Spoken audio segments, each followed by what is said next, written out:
Hello everyone and welcome back to the Doctor. I know that intro must have been quite long and quite exuberant and exasperating, but we're back to my usual tactics. But today we have something quite different than normal. Today we have Miss Crimson Rose. Miss Rose, say hello to the wonderful lavish audience. Hello. How are you? Good. I'm pretty good. How are you? Fine as ever. It's good to be back, though. Have you been around the channel before? Have you seen any of my recent work? Yeah, a couple times. A few videos here and there. What do you think of my work? I think it's pretty good. You seem to put a decent amount of effort into your videos. Perfect. If you had one thing of constructive criticism to give me, what would it be? Nothing I can really think of at the moment, but if I'd have to think of one thing off the top of my head, probably less rambling on getting off topic and more sticking to the point. Mm-hmm. Like if you make a video about, say, drugs, you tend to spend the whole 15 or 20 minutes talking about drugs and not veering off into some other topic. And that's quite understandable. Well, audience at home, I hope you're listening to this because things will be changing. But, yes. I would like to start the discussion topic of today. Today's two topics we have are guns and bullying. Miss Crimson, or Miss Rose, what would you like to start with first? I don't know, let's kind of start with bullying, I guess. You know, what's funny is we had a discussion in my English class about bullying, and I gave a definition of bullying. My definition was the fact that if it's a repeated offense, physical, verbal, or online, that would be considered bullying. And in the case of this, if a action were to happen once, that would be called a mistake or a slip of a tongue. What do you think? Yeah, I think anytime somebody insults somebody online or calls them a name or just all in all insults them, whether it be in person or online, that's considered bullying. It doesn't have to be multiple times, it can be just once. Now, Now you say that bullying is only can happen as a one-time occurrence? No, what I said is it doesn't have to be happening more than once. It could happen once. Like you could go online and you could call someone stupid, and that would be still considered cyberbullying because you are insulting somebody, you are bullying them online. It doesn't matter. You could call the person stupid once, or you could call the person stupid 100 times. It's still bullying. You still there? Well, but in today's society, with today's class of people that are very sensitive to some things, don't you feel that it's like the boy who cried wolf making a mountain out of a molehill?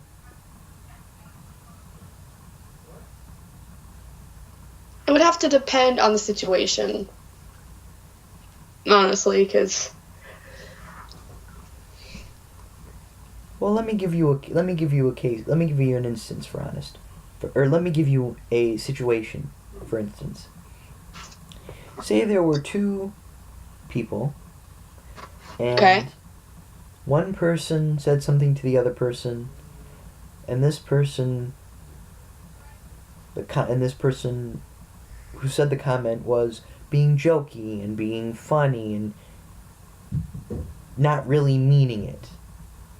Like, the difference between meaning it and not meaning it is very out there. But this person didn't react at anything, didn't tell the other person who made the comment anything at all, didn't confront the person, and I mean confront as in a genuine, like, hey, that really hurt my feelings, something like that nature, and Mhm. a little while later, the boy who made the comment, not knowing this, by the way, Mhm. was given a punishment. Now, do you feel that this could have been handled a little bit differently? That the two boys could have sat down and they could have talked out they could have talked this out instead of the one boy going straight to the deans and giving the other boy a detention without any face-to-face contact or even a meetup? Honestly, in my personal opinion, as personal experience with people coming up to my face and calling me names, I usually just brush it off. I don't care. I mean, usually I say something around the lines of, I found that really offensive. Can you not say that? Or something like that. I mean, I usually let the other person know that I wasn't pleased by their comments. I mean, I'm not just going to be like, it's like if someone walks up to me and calls me like a bitch, I'm not going to I'm not just going to pretend like I'm okay with it and not say anything. And then a while later, tiptoe around the person, and tell the teacher. I mean, Well, I'm not talking about you. I'm talking about other people. I'm talking about people that are very sensitive. sensitive. Yes. That tend to blow things way out of proportion. Me personally, I'm a, me personally, I think that anybody who does that is pretty damn sensitive. Because, like I said before, if someone calls me like a bitch or something, I'm not gonna, go to the teacher and cry about it. I'm just gonna, brush it off and continue on with my day. I don't really care. If you actually let like a 4 or 5 letter word phase you, then that just says something about your psyche. Do you feel that has any repercussion on today's society as a whole? What, the fact that people are oversensitive or bullying? Well, which one would you like to delve into first? A group that some people are very oversensitive affects today's society, or that bullying affects today's society? Which one you want to go to first? Let's go with the people are very sensitive part. All right, then. What is your take on that? People don't know how to take a joke these days. It's actually kind of pathetic. I feel that sometimes our feelings get the best of us, but when you're kind of forced to, and this person that made the comment is not your typical average, is not even a bully. Yeah. In a sense. This is your normal average student that is kind, nice, generous, helpful. But this student does make mistakes. Okay. And, the student is really upset and he's really sorry about it, and he wanted to make, wanted to make amends with the person that he upset. But the person he upset, even after a day, did not want to, even after this boy, this boy was very emotionally upset. This boy makes mistakes. This person makes mistakes. It's very damning in our society today that people overstipulate things that are said. Now, I could understand the fact now if this was said directly to him. Mm-hmm. Then I could, and the person was continuing to make fun of him. Then I could understand where we could bring in the punishment. But do we really have to punish for accidentally saying something? For mistakenly saying a word? Do we have to go that far to a punishment and not to a sit down and talk with the students one-on-one? Are we in that? Is that ingrained in our society to just punish the ones who usually never break the rules, who never do wrong, who always follow and listen and pay attention in class? And let the ones who do break the rules go unscathed, dusted under the rug, while the good ones are constantly picked on and put down by the adults that are supposed to be helping them. It's very unfortunate that has to happen in today's society, but I mean, as for punishing someone for accidentally calling another person a word or something, or saying a word to another person, it would have to depend on the situation. Yes. Because there's some times where like one person will tell another person a joke, and the other person will get the joke, and then they'll get offended, and they'll get their panties in a wad or something, which that doesn't deserve a punishment just because someone got offended. I mean, the most I do is like a sit-down talk where, you have like the teacher sits these two kids down and they're like, okay, we gotta talk it out. Or even an administrator. Yeah, sure, whatever. Teacher, administrator, counselor, whatever. And have them sit down in a room and talk. And then we work out it out from there. It doesn't have to be just a straight, swift punishment. I mean, depending on the case. That's just how it works sometimes. That's you gotta sit there and take it. And I wish I could change it for the better, and who knows, I might, but I don't know. But what do you think on bullying in our society? Do you feel that because of people that now people are very oversensitive, that bullying has kind of lost its meaning? Yeah, I feel like people kind of take the word bullying and they kind of use it to fit their own agenda, if that makes sense. Like, they'll take someone who's, say someone who's been cyberbullied for years, called every name in the book, fat, stupid, ugly, whatever, and they'll take that and then they'll compare that situation to, like, someone calling them stupid as a joke. And they'll say, oh, I was bullied. Mm-hmm. It's not that bad. It could be worse. I'm not trying to play the, I'm not trying to play the whole, it could be worse. Your trauma isn't really that bad, but I mean... You mean devil's advocate? Maybe. I don't know. But anyway. But still, usually when I think of the word bullying, I think of someone experiencing, like, constant, like, name calling, constant, like, humiliation and stuff, like, online, physical contact, usual... beating up, getting beaten up, getting called names, getting, like, humiliated at school or stuff like that, getting humiliated online. That stuff, that's what I think of when I think of bullying. I don't think of, like, one kid getting offended because the other kid called him, like, ugly as a joke. That's not bullying, that's just taken out of context.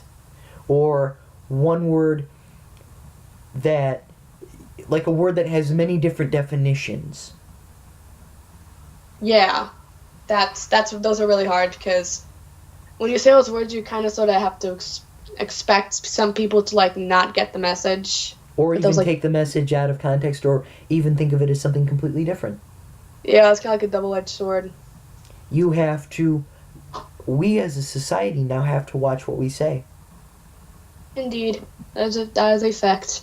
And that, to me, that's sad. What? Freedom, nothing. I was just going to say that freedom of speech has now been slightly restricted. Yes.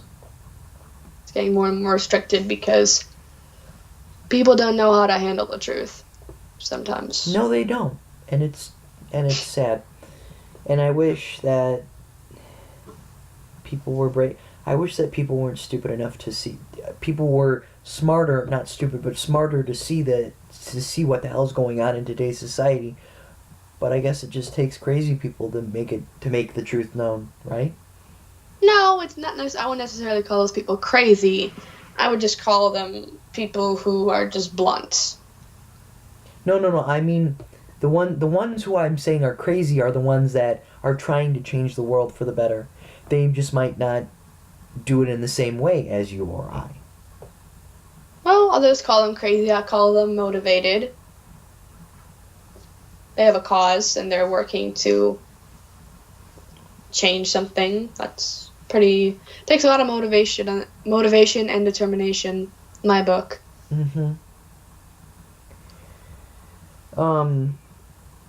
Is there anything else you want to add to this topic before we move on to our two guns? Nothing really. I mean, everything that needs to be said has been said. So. Let's move on. Let's move on to guns, Miss Rose.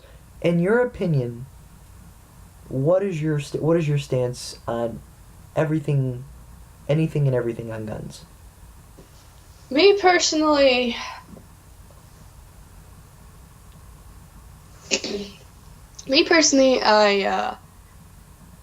I will not lie. I do indeed. I love guns, and I am a huge fan of the Second Amendment.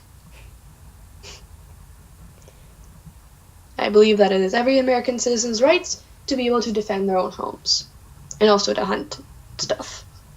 Yes, and I agree with the Second Amendment as well. Even though I'm not pro-gun, I feel that Americans should somewhat be limited to what type of firearm they own, because I'm guessing back when was this when was the Second Amendment put into place? I can't. It was in the Bill of Rights, which I'm not completely sure about this, but at the end of the 18th century, Yes. is when like the whole thing started coming to place. So around near the end of the 18th century. Yes, and I feel that the men who made this document in that time period weren't going to expect semi-automatic firearms or firearms with what was it? What type of modifications can you make to a firearm?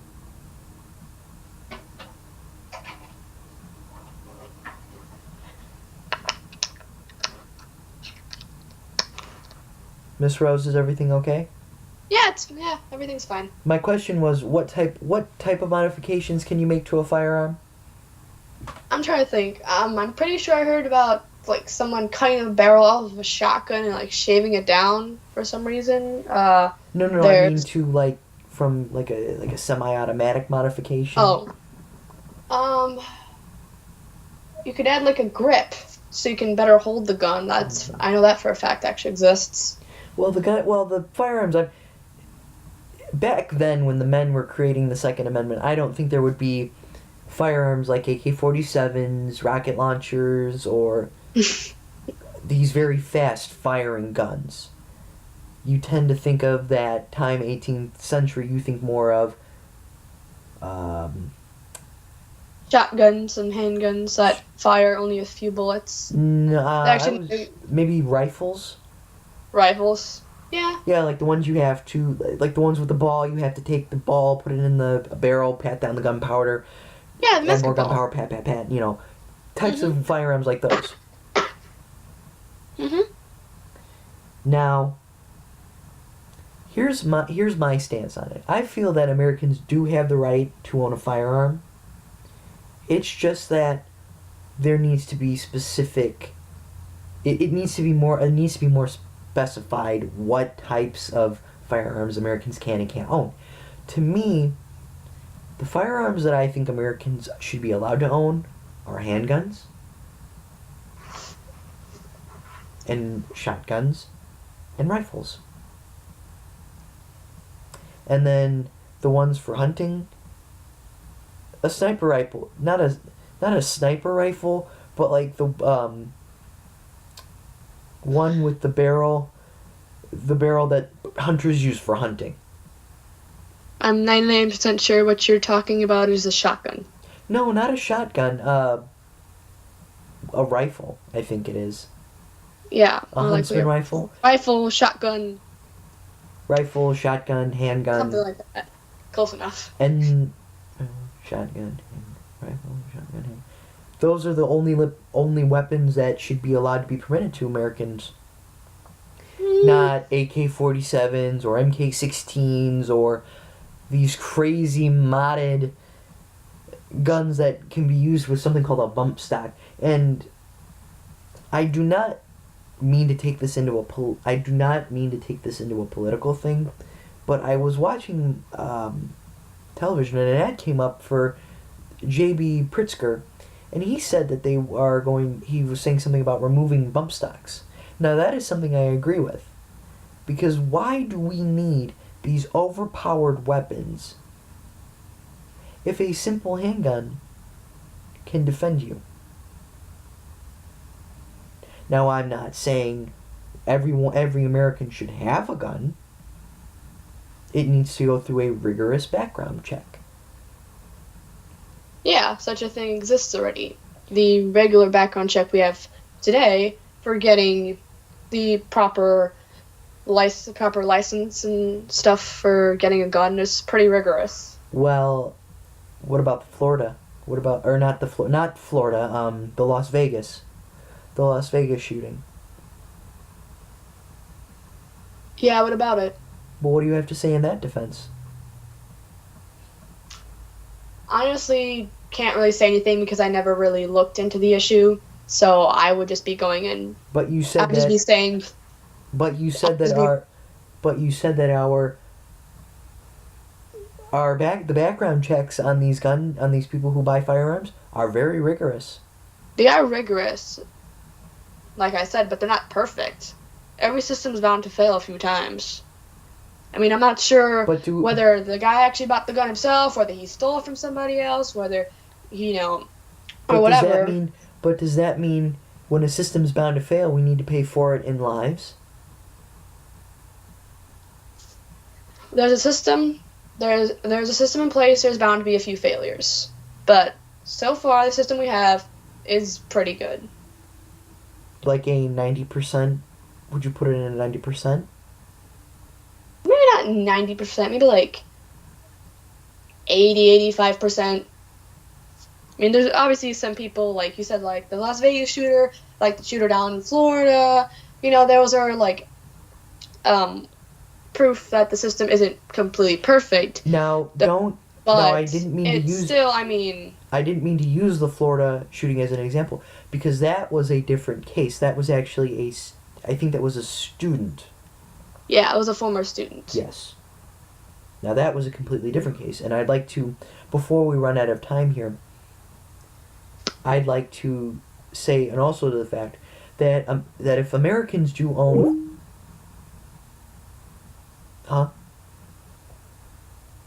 hello?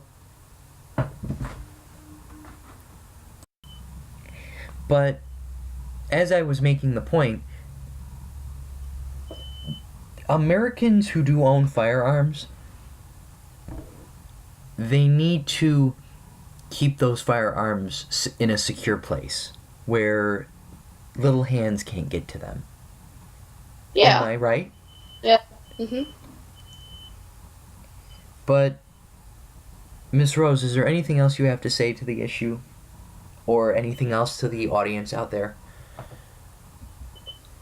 Nothing really. All I have to say is that if you want to go ahead and buy a gun and, take advantage of your Second Amendment rights, then you can go ahead and do that.